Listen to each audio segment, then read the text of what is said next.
The last part of podcast 1 is about the solar system.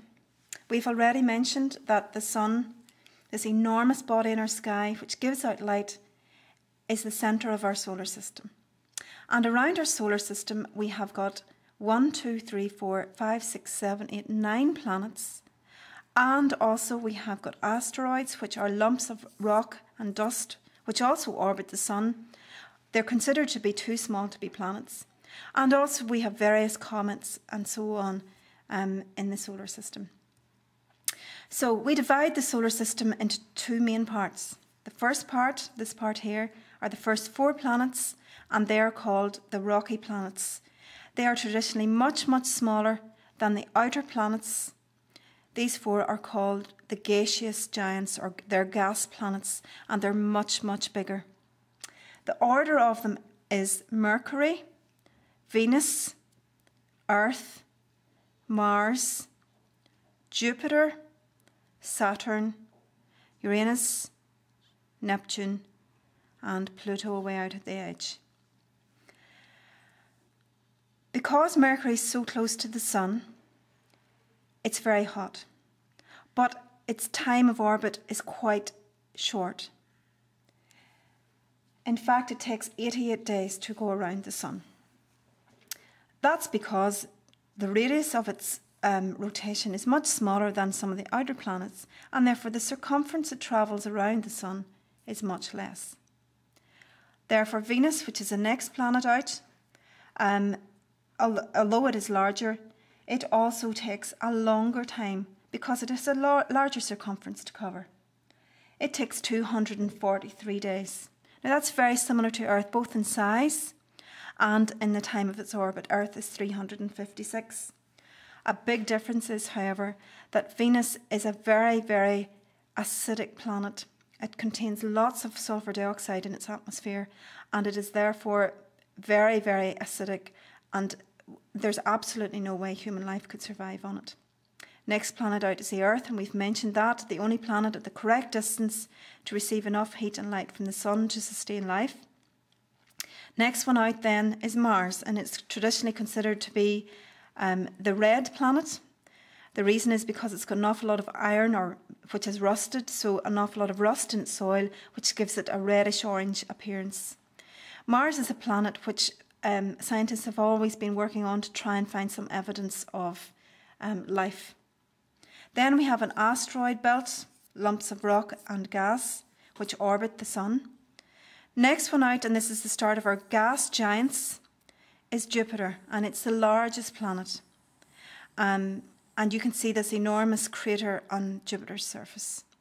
The crater is actually a hurricane or movement of gas. So it's called the giant red spot. So this is the next planet out. It's enormous. It would have a gravity on its surface of 2.5 times that of the Earth. So you would find it very difficult to walk. In fact, you couldn't walk at all because it is a gas and you'd just be pulled straight to the centre. Next one out is Saturn. Saturn is very well known because of its rings around it. Now those rings are actually millions and millions and millions of bits of gas or rock and dust which are circulating or orbiting Saturn. Neptune is the next one out, and again it also has rings. And then, the next one out is Uranus, and the next one out then is Neptune. And very often they're considered to be similar size, and they sometimes call them twins. Last one out there is Pluto. And Pluto's very, very small compared to the rest. And its orbit is slightly different. It doesn't just orbit around the sun, but it actually orbits in a different orientation. Okay? So for years, scientists have debated, is it a planet or is it not a planet? And a couple of years ago, they demoted it to not being a planet.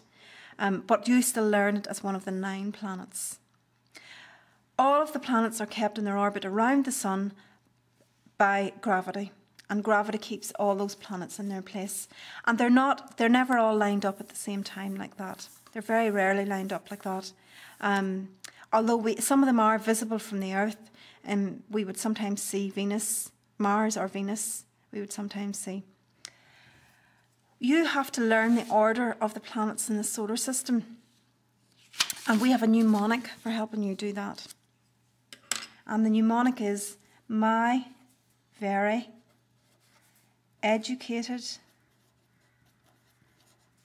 mother just showed